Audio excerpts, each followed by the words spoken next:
दोस्तों मेरा graduation complete हुआ 1994 में। अगर वो टाइम अगर आप देखोगे तो वो टाइम में इंडिया की अर्थव्यवस्था बदल रही थी। मनमोहन सिंह अपने अर्थ मंत्री थे, उन्होंने कुछ बहुत नए मार्ग खुले थे, तो बहुत सारी अपॉर्चुनिटी आ रही थी। लेकिन वो जो अपॉर्चुनिटी थी वो एकदम जो अच्छे एजुकेशन के लोग हैं उनके लिए ही थी। बाकी लोगों के लिए या जो ग्रामीण भाग से जो लोग आते थे उनके लिए बहुत ही कम अपॉर्चुनिटी थी। तो वो टाइम पे नॉन बैंकिंग सेक्टर बहुत जोर पकड़ रहा था। मैं भी यंग था तो मैं भी वहां थोड़ा आकर्षित हो गया, उस फील्ड में आकर्षित हो गया। तो 1994 से 1998 तक मैंने उस फील्ड में काम किया। उस फील्ड में काम करते टाइम एक बात मेरे बाद में ध्यान में आई कि यहाँ पे जो भी लोग ये कंपनी चला रहे हैं वो लोग उतने नियत से अच्छे नहीं है ऐसा मुझे लगा। या वो लीगल टर्म जो भी गवर्नमेंट की है वो प्रॉपर फॉलो नहीं कर रही है। कुछ कंपनीज बंद भी हो रही थी, तो उसमें जो लोग वहां पे काम कर रहे थे उनके बारे में बहुत सारी दिक्कतें आती थी, उनको पर्सनल फेस करना पड़ता था। तो मैंने 1998 में ये डिसीजन लिया कि इस फील्ड में अपने को काम नहीं करना है। मैंने खुद को वहां से विड्रॉल किया। बीच में मैंने 2-3 साल जो ट्रेडिशनल बिजनेस थे मेरे, वो मैंने उसके ऊपर मैंने अपना ध्यान केंद्रित किया। बाद 2001 में वापस मैं इस फील्ड में चला आया। उस टाइम पे नेटवर्क मार्केटिंग इंडिया में बहुत अच्छी तरह से जोर पकड़ रही थी। हम कुछ नाम लेंगे, जैसे कि कुछ अलग कंपनी जैसे जिन्होंने बाइनरी प्लान इंट्रोड्यूस किया था, तो उस तरफ मैं थोड़ा सा आकर्षित हुआ। फिर वहां से मैंने 2002 तक कुछ कंपनीज में काम किया, नेटवर्क मार्केटिंग में काम किया। और 2002 के बारे में मेरे को आपसे थोड़ा रूबरू करना है। 2002 में मेरी जिंदगी में एक स्पिरिचुअल गुरुजी आ गए और उस तरफ मेरा थोड़ा खिंचाव बढ़ गया। 2002 से 2006 तक मैं नेटवर्किंग में काम करके मेरे पास जो भी समय बचता था वो समय मैं उनके साथ व्यतीत करता था। वो उनका नाम था नरेंद्र माउली, वो नाथ संप्रदाय से जुड़े हुए थे। तो उधर में थोड़ा मेरा खिंचाव ज्यादा ही होने लगा। 2005-2006 में उनके ये ध्यान में आया कि संदीप तो एक फैमिलियर है, उसकी खुद का प्रपंच है, खुद के बच्चे हैं, और ये स्पिरिचुअली बहुत ही जोर से इस बाजू में आ रहा है। तो उन्होंने एक दिन मुझे समझाया कि चलो तुझे इस बारे में इस फील्ड में तुझे आकर्षण है या तू इस तरह पर जा रहा है, लेकिन फिर भी तुझे अपने फैमिली की तरफ भी ध्यान देना है, तो तुझे कुछ बिजनेस करना पड़ेगा। अभी ये टाइम आ चुका है और मैं देख रहा हूं कि आगे जाके तू एक बहुत बड़ा बिजनेस खड़ा करेगा, जिसके लिए कुछ टाइम लगेगा, लेकिन उसका स्टार्ट करने का टाइम यही है। तू उसके बारे में सोचना चालू कर। तो उनके साथ जब मेरा पर्सनल डिस्कशन हुआ तो उन्होंने मुझे बोला, मैंने मैंने ही उनको पूछा कि मैं तो मार्केटिंग करने वाला हूँ, मुझे खुद का बिजनेस क्या करना है ये कुछ समझ नहीं आ रहा, आप ही मुझे उस बारे में सलाह दे दो। तो उन्होंने मुझे एक बात बोली कि तू उसके बारे में आज रात को पूरी रात तू सोच और कल वापस मेरे पास आ जा, फिर हम उसके ऊपर डिस्कस करेंगे। जब दूसरे दिन मैं उनको मिलने गया तो उन्होंने मेरे दिमाग में एक बात आ गई थी कि उनके जो भी शिष्य परिवार थे उनको अगर कोई हेल्थ का इश्यू हो जाता है तो वो आयुर्वेदिक गोलियां घर में ही बना के उनको देते थे। तो मैंने सोचा कि और उन लोगों को उसका बहुत अच्छा फायदा भी होता था। तो मैंने सोचा चलो अप्पा जी को वही मांगे कि आप ही मेरे को प्रोडक्ट दे दो और मैं वो प्रोडक्ट मार्केट में प्रमोट करूंगा। तो फिर ये तय हो गया। उन्होंने मेरे को 3 अलग अलग फॉर्मुलेशन का उनके ही घर में टैबलेट बना के दे दिया। वो हाथ पे जो वैद्य जो हाथ पे गोली बनाते हैं वैसा गोली, हाथ से जो गोली बनाते हैं वैसा गोली मेरे को बना के दे दिया। 2005 की बात है सर, ये 2005 अक्टूबर की। 2005 से फिर मार्च अप्रैल मई 2006 तक ये मैं खुद अकेला ही बेचता था। 2006 में फिर उन्होंने ही मुझे सजेस्ट किया कि अभी ये तू थोड़ी बड़ी लेवल पे करना स्टार्ट कर। तेरे को जो कंपनी में जो बोला था तेरे को तू एक बड़ा कंपनी आगे जाके खड़ा करेगा, तो उसके बारे में अभी तू सोचना शुरू कर। तो फिर मैंने प्रोलाइफ नाम का एक ब्रांड, प्रोलाइफ नाम से एक कंपनी मैंने रजिस्टर्ड किया, वो लॉन्च किया, और वो नेटवर्क मार्केटिंग के माध्यम से ही ये कंपनी मैंने चलाया। तो 2008 आते आते ये प्रोलाइफ का मैंने ट्रेडमार्क वो टाइम पे डाला था कि मैं बोला मेरे गुरुजी ने अगर मुझे बोला है कि मैं आगे जाके ये कंपनी बड़ा करूंगा तो मेरे को सब ट्रेडमार्क के बारे में सोचना चाहिए। इसलिए मैंने प्रोलाइफ का ट्रेडमार्क वो टाइम पे अप्लाई किया था। लेकिन 2008 में उसका रिजल्ट ऐसा आया कि एक स्विट्जरलैंड का कंपनी था, उसने वो ट्रेडमार्क वर्ल्ड वाइड बुक किया था, हेल्थ इंडस्ट्री की वो कंपनी थी, और उन्होंने वो वर्ल्ड वाइड वो ट्रेडमार्क बुक किया था। तो फिर वहां पे एक वापस मेरे को दिक्कत आ गई कि अभी क्या करें, कुछ तो भी एक अलग नाम मेरे को ढूंढना था। फिर मैंने तय किया कि मैं रुद्रांगीय नाम कंपनी को दे दूं। और ये रुद्रांगीय नाम मैंने वो टाइम पे ट्रेडमार्क के लिए अप्लाई किया। 6 महीने में ही वो रुद्रांग का मुझे ब्रांड मिल गया। उसके बाद मैंने 10 अलग अलग प्रोडक्ट का ट्रेडमार्क लिया। जैसा अपने पास अभी एक प्रोमेंटेक्स नाम का प्रोडक्ट है, प्रोआर्थो नाम का प्रोडक्ट है, प्रोकार्ड नाम का प्रोडक्ट है, उसके अपने खुद के ट्रेडमार्क वो टाइम पे हो गए। अभी ये 2006 से 2012 तक मेरा ये प्रोजेक्ट बहुत अच्छी तरह से चला। महाराष्ट्र में हर गांव में हमारे डिस्ट्रीब्यूटर्स थे, लोग वहां तक पहुंच गए थे, बहुत सारे लोगों को अपने प्रोडक्ट का बेनिफिट हुआ था। लेकिन 2012 आते आते वापस एक चीज हो गई कि मार्केट में बहुत अलग टाइप के प्लान आ रहे थे और उस प्लान की तरफ लीडर्स लोग आकर्षित हो रहे थे। अब ये थोड़ा नेचुरली भी है, वो बहुत कम टाइम में लोगों को बहुत ज्यादा पैसा दिखता था कुछ अलग अलग प्लान में। तो आपको तो मालूम है, आपको आप भी नेटवर्क मार्केटिंग जानते हो, तो आपको बीच में पिछले 10 साल में किस टाइप के प्लान आए जहां पे लोगों लीडर्स लोग आकर्षित हो गए, ये तो आपको पता है। तो मेरे पास भी जो कुछ लोग थे उनमें से कुछ लोगों को ये आकर्षण बैठा, वो लोग चले गए। कुछ लोगों का ऐसा हो गया कि उन्होंने जिस मैन्युफैक्चर से मैं ये प्रोडक्ट बनाता था उन्हीं से संपर्क किया, खुद का कंपनी डाला या किसी को इन्वेस्ट करने के लिए बोला, उससे पैसा उठाया, नया कंपनी रजिस्टर किया, लोगों को लेके गए, कुछ आकर्षण उनको दिखाया, फिर कुछ लोग चले गए। तो 2012 के एंड में मैंने तय किया कि अभी मैं इसको स्टॉप करूंगा। अभी मेरे को कुछ अलग मेरे दिमाग में चल रहा था कि कुछ बड़ा कंपनी करेंगे, लेकिन उसमें जो भी रहेगा वो अपना खुद का रहेगा। अपने को ये दिक्कत वापस नहीं आनी चाहिए कि अपने प्रोडक्ट, हमने जहां से प्रोडक्ट बनाए वो किसी और कंपनी के लिए भी जा रहे हैं, ये नहीं होना चाहिए। तो खुद का मैन्युफैक्चरिंग यूनिट के बारे में मैं वो टाइम पे सोचने लगा। 2012 2013 वो टाइम मेरा उसमें चला गया। वो टाइम पे एक बात हो गई थी कि मैंने और स्टडी किया कि पूना डिस्ट्रिक्ट में, खाली मैं तो पूना डिस्ट्रिक्ट में रहता हूं, तो पूना डिस्ट्रिक्ट में वो टाइम पे 80 मैन्युफैक्चरर थे जो आयुर्वेदिक बेस्ड प्रोडक्ट बनाते थे। तो मैं एक दिक्कत मेरे मन में ये भी आ रही थी कि 80 लोग यहाँ पे प्रोडक्ट मैन्युफैक्चर कर रहे हैं, अगर मैं बनाऊं तो मैं 81 हो जाऊंगा, इसमें अलग क्या चीज है, वो मार्केट में मैं टिक कैसा पाऊंगा? यहाँ पे तो 80 है, तो भारत भर का विचार करेंगे तो 8,000 रहेंगे, 15,000 रहेंगे, इतने लोगों के साथ मेरे को कंपटीशन करना है, तो ये कैसा चलेगा? ये भी वो टाइम पे मेरी थोड़ी एक परेशानी की बात थी। फिर मैं सोचने लगा कि मुझे कुछ अलग करना चाहिए। कुछ अलग अगर मैं करूंगा तो लोग मुझे एक्सेप्ट करेंगे। देखो, नेटवर्क मार्केटिंग में कोई भी कंपनी बूम हो जाती है, कोई प्लान आगे जाता है, तो उसमें एक प्रोडक्ट रहता है जो अलग टाइप का प्रोडक्ट रहता है, उसका प्रमोशन कुछ अलग लेवल पे होता है। तो मैं उसके बारे में सोचने लगा, उसके बारे में मैं बहुत सर्च करता था। तो सर्च करते टाइम मुझे एक टेक्नोलॉजी मिली जिसे हम बोलते हैं वैक्यूम फ्रीज ड्राइंग टेक्नोलॉजी। तो उस ये टेक्नोलॉजी का जन्म हुआ था जर्मनी में, और जर्मनी के बाद ये टेक्नोलॉजी का मशीन बन रहा था चाइना में। चाइना और जर्मनी ये दो मैन्युफैक्चरर थे इस टेक्नोलॉजी के। तो मैं तो जर्मनी या चाइना जाके ये मशीन लेके आऊं, ये तो मेरे लिए पॉसिबल नहीं था वो टाइम पे। तो मैं इंडिया में कुछ ढूंढने लगा, तो मुझे पता चला कि 2008 में इंडियन सेंट्रल गवर्नमेंट से कुछ 10 लोगों का टीम जर्मनी भेजा था ये टेक्नोलॉजी समझने के लिए। तो बाद में गवर्नमेंट चेंज हो गया, तो वो प्रोजेक्ट गवर्नमेंट का वैसा ही रह गया। लेकिन वो जो 10 लोग वहां से टेक्नोलॉजी सीख के आए थे, उनमें से दो लोगों ने यहाँ पे 2012 आते आते 2012 2013 आते आते मैन्युफैक्चर खुद का वो मशीन बनाया था। फिर मुझे पता चला कि यहाँ पे ये मशीन बना हुआ है, तो मैं वहां पे चला गया, वो टेक्नोलॉजी कैसे काम करती है वो समझ लिया, वो मशीन मैंने देख लिया, वो समझ लिया। और फिर मैंने तय किया कि अभी खुद का मैन्युफैक्चरिंग यूनिट किसी भी हालत में अपने को करना ही है।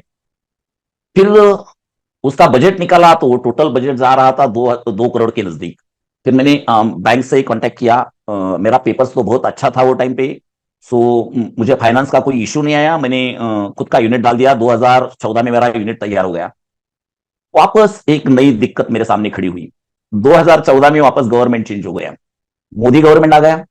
तो मोदी गवर्नमेंट ने वो टाइम पे तय किया कि यहाँ पे जो फूड प्रोडक्ट बनेंगे वो अमेरिका या यूरोप कंट्रीज में जो रूल्स लगते हैं वही रूल को लेके यहाँ पे फूड प्रोडक्ट बनेंगे। इसलिए उन्होंने नए लाइसेंस देना बंद कर दिया। जो पुराने लोग थे उनको बोले ठीक है आप अपना मैन्युफैक्चरिंग चालू रखो, लेकिन हम आपको नया कोई लाइसेंस नहीं देंगे, नया कोई प्रोडक्ट का लाइसेंस इश्यू नहीं करेंगे, या कोई नया मैन्युफैक्चर को हम लाइसेंस इश्यू नहीं करेंगे जब तक हमारा पॉलिसी फाइनल नहीं होता। अभी इसमें एक दिक्कत हो गई, मैं तो प्रोजेक्ट खड़ा करके बैठा था, मेरा तो पूरा कर्जा उठाया था, यूनिट लगाया था, मशीन आया था, और मुझे लाइसेंस इश्यू नहीं हो रहा था। तो ये तो मेरे सामने बहुत बड़ी दिक्कत हो गई, क्योंकि बैंक का इंस्टॉलमेंट तो मेरे लिए चालू हो गया था। ये मेरा लाइसेंस होते होते 2016 ये साल आ गया। गवर्नमेंट का जो मानना था कि यूरोप कंट्रीज का जो लाइसेंस प्रोसेस है वो यहाँ पे लाएंगे, ये तो गवर्नमेंट को पॉसिबल हुआ नहीं। लेकिन कुछ फिर गवर्नमेंट ने कुछ ही बदलाव उसमें एक्सेप्ट किए और जो भी पेंडिंग लाइसेंस थे उन सब लोगों को उन्होंने लाइसेंस दे दिया। तो 2000 एंड होते होते मेरा लाइसेंस आ गया, तो उसमें टोटल 18 महीने मेरे ऐसे चले गए कि जिस महीने मैं कुछ कुछ बना के मार्केट में बेच नहीं सका।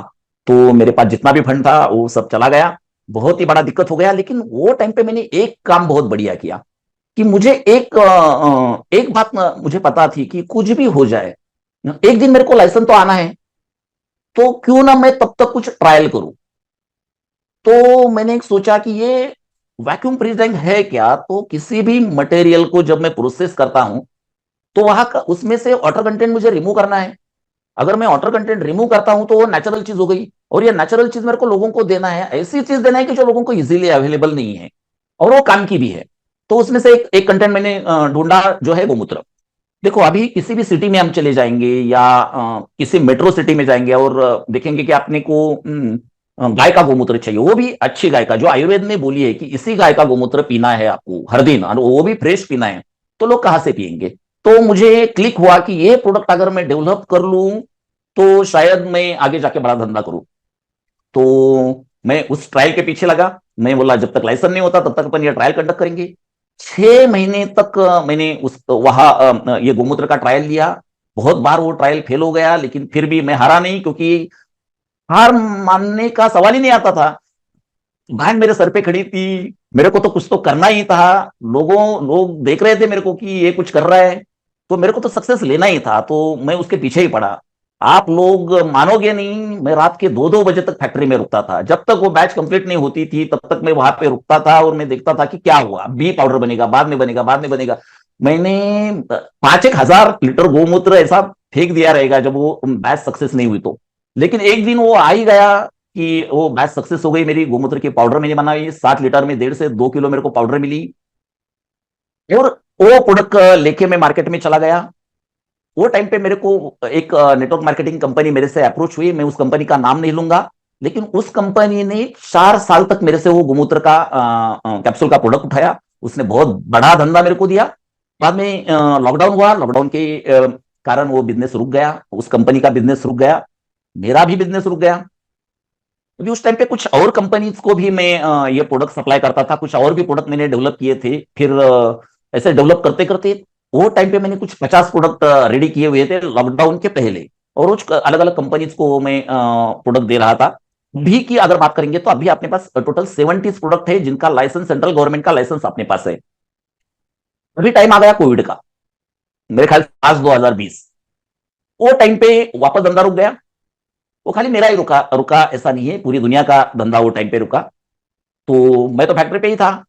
वो कुछ रॉ मटेरियल्स के बहुत सारे अलग अलग कंपनी के ऑर्डर्स, रॉ मटेरियल्स के ऑर्डर्स मेरे पास आते थे, लेकिन मेरे को बाकी कुछ काम नहीं था। तो वापस मैं थोड़ा पिछली जिंदगी में चला गया कि मैंने क्या तय किया था कि मेरे को खुद का मैन्युफैक्चरिंग डाल के खुद का एक बड़ा कंपनी करना है।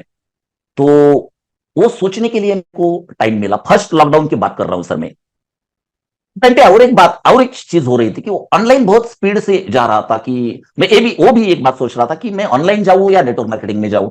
तो मैंने सोचा कि चलो नेटवर्क मार्केटिंग के बारे में अपन पूरा स्टडी वापस एक बार करेंगे, किस टाइप के प्लान चल रहे हैं पिछले 6 साल से जब मैं मैन्युफैक्चरिंग में था तब तक इंडस्ट्री में क्या क्या हुआ, कौन कौन सी कंपनी कहां तक गई, कौन से लीडर्स है, किस लेवल पे काम कर रहे हैं, किस टाइप के बिजनेस प्लान मार्केट में चल रहे हैं, ये सब मैंने वो टाइम पे स्टडी किया। लेकिन फिर भी मुझे कुछ क्लिक नहीं हो रहा था कि ये प्लान मैं उठाऊं, ये प्लान के साथ में जाऊं, ये लीडर लोगों को लेके आऊं। फिर भी मेरे को एक दिक्कत आ रही थी कि लोग मेरे साथ क्यों आएंगे। एक आंसर मेरे पास था कि मैं एक अलग टेक्नोलॉजी लेके आ रहा हूं, मैं खुद मैन्युफैक्चरर हूं। तो मैंने कुछ लोगों के साथ बात भी चालू की। तो मुझे पता चला कि लोग बहुत ही पॉजिटिव है, मेरे साथ जुड़ने के लिए लोग पॉजिटिव है। लेकिन फिर आप देखोगे कि ये लॉकडाउन के बाद में भी एक एक साल 1.5 साल का ऐसा पीरियड आया कि जिसमें मार्केट में कुछ गलत प्लान चल रहे थे। तो कुछ लीडर्स मुझे बोल रहे थे कि नहीं सर, अभी हम यहाँ पे थोड़ा पैसा कमा रहे हैं तो हम नहीं आ रहे, हम थोड़ा रुकेंगे। तो फिर कुछ कंपनी को वापस प्रोडक्ट सप्लाई करना, ये वो मैंने मेरा काम चालू रखा। लेकिन मैं मार्केट का स्टडी करना नहीं छोड़ा। उसी टाइम पे मुझे प्लान नजर में आया। ये एक 6 से 8 महीने की बात रहेगी, और मैं उस प्लान को देखता रहा कि ये थोड़ा अलग टाइप से डिजाइन किया हुआ प्लान है। इसको अभी तक तो इंडिया में कोई कंपटीशन नहीं है, इसके अगल बगल में भी दूसरा कोई प्लान नहीं है। लेकिन वो कंपनी का जब मैंने सोचा कि ये कंपनी वहां से यहाँ प्रोडक्ट देगी, ये तो इकोनॉमिकली पॉसिबल होगा नहीं। सेकंड पार्ट, अगर उनको तो यहाँ मैन्युफैक्चरिंग यूनिट डालना ही पड़ेगा, उसके बिना वो प्रोडक्ट दे ही नहीं सकते थे। लेकिन अगर अभी के गवर्नमेंट का पॉलिसीज अगर हम देखेंगे ना, तो वो इतना इजी नहीं था। तो मुझे ये भी बात समझ में आ रही थी कि ये कभी ना कभी तो भी दिक्कत में आने वाले हैं, या ये जो लीडर लोग यहाँ पे काम कर रहे हैं एक दिन ये थकने वाले हैं। तो कुछ लीडर लोगों के साथ मेरी रूबरू भी हो रही थी। तो कुछ लोगों के साथ मेरा रिलेशन डेवलप हो गया था, तो उनके साथ मेरी बात कंटिन्यू होती रही। तो दिसंबर में कुछ और लोगों को मैंने इकट्ठा किया, कुछ और लीडर्स को इकट्ठा किया, और उन लोगों को मैंने बोला कि ये टाइप का प्लान करने के लिए मैं तैयार हूं। उस प्लान में मेरे को कुछ दिक्कतें भी दिख रही थी, दिक्कतें दिख नहीं रही थी ऐसा नहीं कि वैसे के वैसा यहां लेंगे और इंडियन लॉ में इसको बिठाएंगे, वो तो हो नहीं सकता था। कुछ तो दिक्कतें थी जिसको मेरे को हटाना था, फिर मैंने उन दिक्कतों को हटाया। और ऐसे करते करते जनवरी 25 आ गया, और हमने तय किया कि अभी कुछ भी हो जाए ये प्रोजेक्ट करना है, और करना है तो बड़ी लेवल पे करना है। और जो जिसका मैं पिछले 10 साल से इंतजार कर रहा था कि मुझे नेशनल लेवल की टीम चाहिए, मेरे पास प्रोडक्शन कैपेसिटी है, नेटवर्क मार्केटिंग में जानता हूं, उसे कैसे चलाना ये मैं जानता हूं, मैं सॉफ्टवेयर के बारे में जानता हूं, तो मेरा तो हक बनता है बहुत बड़ा कंपनी खड़ा करने का। सो सब लीडर लोगों के साथ मेरी बहुत अच्छी अच्छा डिस्कशन हुआ। उन लोगों ने भी कुछ अच्छे सजेशन मुझे दिए, वो भी मैंने स्वीकार लिए, और ये प्रोजेक्ट हमने 25 तारीख को लॉन्च किया। जैसे मैंने पहले बोला कि 3,000 रजिस्ट्रेशन अभी तक हमें मिले। मेरे ख्याल से पहली बार के बाद मेरे ख्याल से पहली बार इंडिया में ऐसा होता रहेगा कि एक ही कंपनी में टॉप के 400 लीडर्स इकट्ठे हुए हैं। ये कंडीशन मेरे ख्याल से उसके बाद आज मेरे को दिखाई दी। जो मेरा 25-30 साल का एक्सपीरियंस है, 94 से अभी 24 तक का मेरा जो एक्सपीरियंस है, जो मैं नेटवर्क मार्केटिंग देख रहा हूं, उसके हिसाब से मेरे को लग रहा है कि अभी ये दूसरा कंपनी शायद रहेगा कि जहां पे इतने बड़े लीडर्स लोग इकट्ठा हुए हैं। और सब टाइप के, ऐसे नहीं कि खाली प्रोडक्ट बेस के लीडर यहाँ पे आए हैं, जिनको ऑनलाइन प्रमोशन करना आता है, जिनको एफिलिएट करना आता है, जो ऑनलाइन मार्केटिंग करते हैं, सब टाइप के लीडर्स लोग यहाँ पे इकट्ठा हुए, क्योंकि उनके ध्यान में आया कि ये प्रोजेक्ट पक्का आगे जाएगा। यहाँ पे बहुत सारा प्रोडक्ट का रेंज है, और इंडियन लोगों के, भारतीय लोगों को जो अफोर्डेबल होगा, इस टाइप के प्रोडक्ट यहाँ पे उपलब्ध है। और अपना अपना भारत का आयुर्वेद हम प्रमोट कर रहे हैं, तो लोगों को ये बात अच्छी लगी, लीडर्स लोगों को ये बात अच्छी लगी, और उन्होंने लोग बहुत अच्छी तरह से कंपनी के साथ जुड़ रहे हैं। मुझे बहुत खुशी है कि ये जो मेरा 10-15 साल पहले का जो सपना था वो सत्य में आ रहा है। मैं सब पहले मुद्दे पे आता हूं कि फ्यूचर प्लान। सब लोग जुड़े हो तो कंपनी का फ्यूचर प्लान आगे का है क्या? देखो सर, प्लान में तो कुछ अभी अलग चेंजेस करने की आपने को जरूरत नहीं, जब तक अपने को कुछ अलग गवर्नमेंट का अगर कुछ रूल चेंज हो गया तो ही कुछ जगह पे अपने को चेंज करने की जरूरत पड़ेगी, नहीं तो इस बिजनेस प्लान में अपने को कभी कुछ जरूरत चेंज करने की जरूरत नहीं पड़ेगी। तो आपने को इसमें आप जो भी ग्रुप तैयार कर रहे हो उसमें बहुत सारा बड़ा करियर आपको मिलेगा, बड़ा पैसा मिलेगा, आपको इधर उधर किधर भी देखने की जरूरत नहीं पड़ेगी।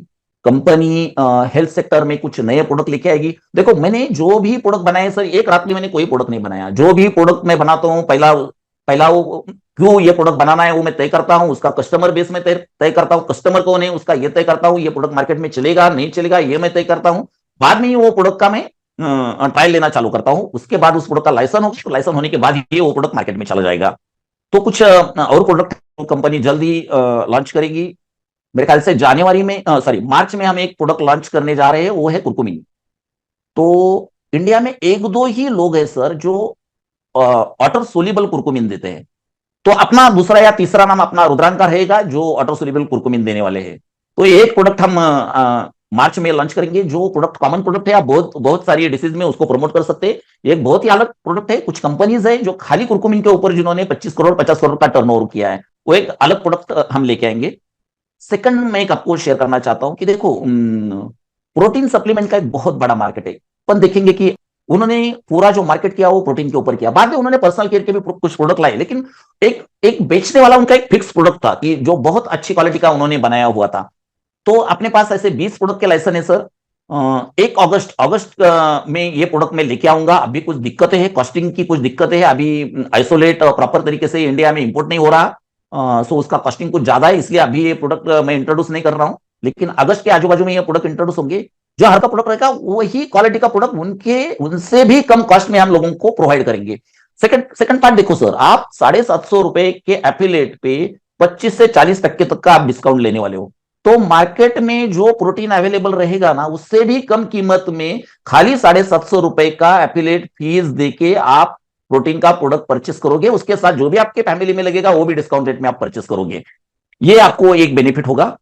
तीसरा एक और एक चीज, जो पर्सनल केयर में कुछ प्रोडक्ट हम इंट्रोड्यूस करेंगे, लेकिन वो जो प्रोडक्ट रहेंगे वो आयुर्वेद बेस्ड प्रोडक्ट रहेंगे, क्योंकि थोड़ा सा टैक्सेशन का भी इश्यू है, क्योंकि अपने प्लान में थोड़ा डिस्ट्रीब्यूशन ज्यादा है।